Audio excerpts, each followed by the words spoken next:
Hi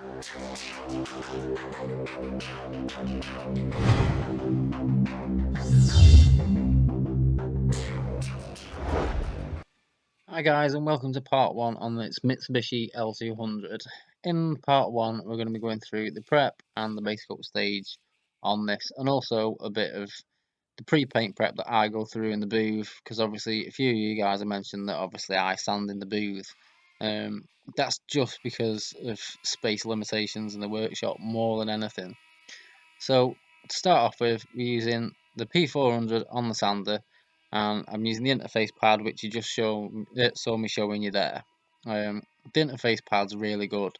It helps your discs conform to the panels better. Obviously, pretty much 99% of panels have got a curve in them, so it reduces the risk of putting flat spots in your panels or taking the edges off panels. And they're really good, whether it be for DAing like this, or maybe you use the fine 3M discs when you're DAing rather than wet flatting, for finishing your clear off.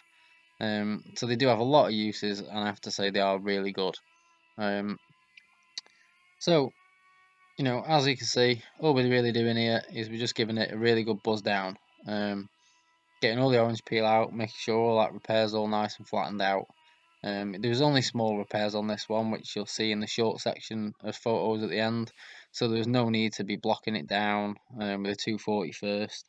We're just going to go straight over with a P400 on the sander, and then we're going to go with the softback sanding sponges round all the edges and in any little nooks and crannies, and obviously making sure we capture all our panel edges and everywhere. And then we're going to be straight into prep, and then straight into paint. Part 2 of this one, we're actually going to do a bit of a review on the Smart Products lacquer that Auto Paints Brighton sent us out, which I have to say I was quite amazed with. For the price of what a kit of that is compared to what we use, it's an extremely good lacquer. I used it on this, and the finish, off the gun, you just couldn't fault it. Couldn't say that I had a problem with it at all. So that'll be part 2, but for part 1, we'll just carry on with this little number here. So as you can see, at the moment, no spray suit or anything on, and obviously I've got the mask on. Any sanding or anything, please make sure you wear a mask. It's just not worth it. The dusts, when you're sanding and everything, you're going to be breathing them in, and they're not healthy. The amount of chemicals and stuff that are in the kind of products we use, you don't want to be breathing it in. So you want to try and keep good PPE on all the time, whether it be a mask, gloves, eye protection if you got a grinder going. Just make sure you protect yourself, because if you don't, one day it's going to catch up with you.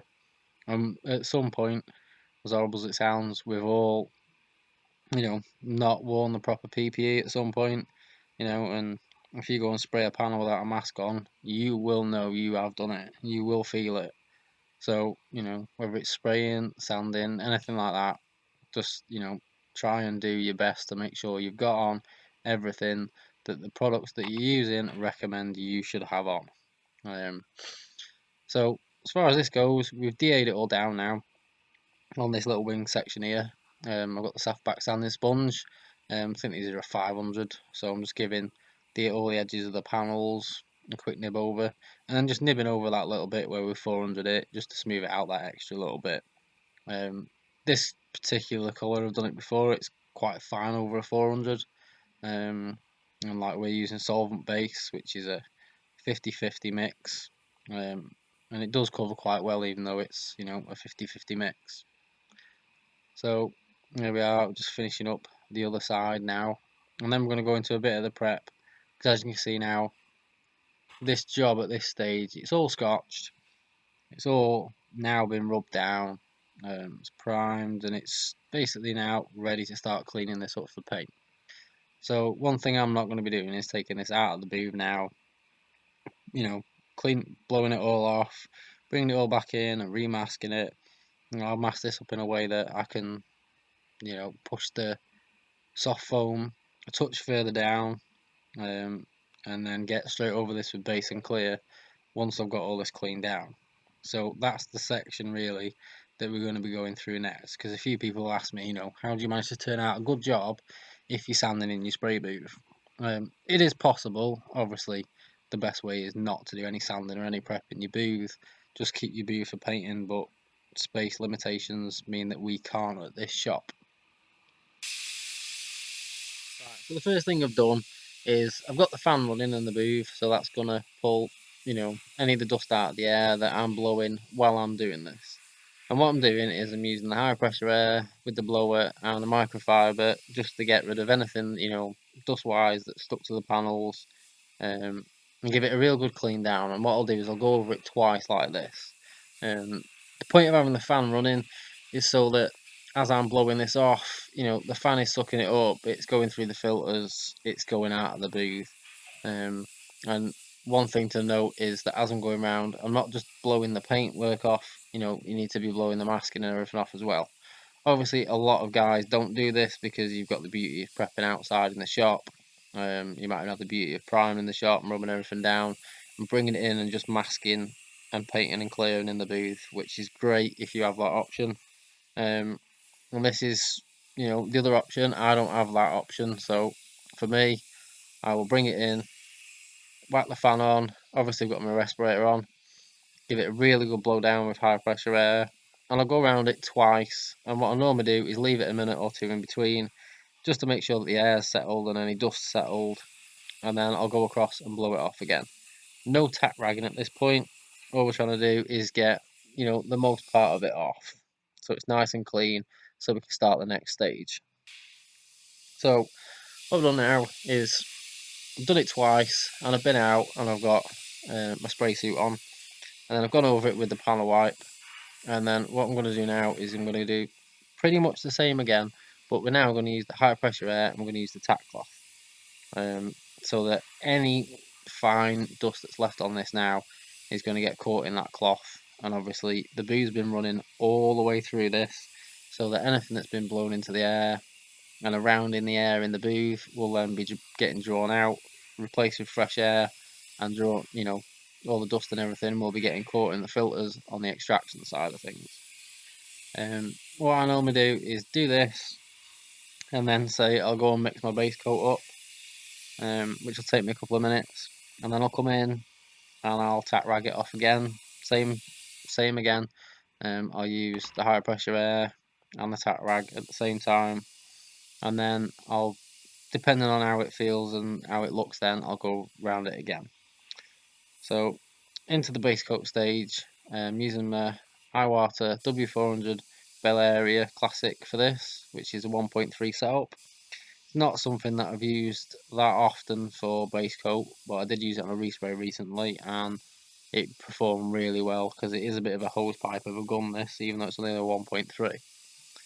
So I decided to use it for this one, just so you guys could see a little bit of how it performs with a bit of base coat through it.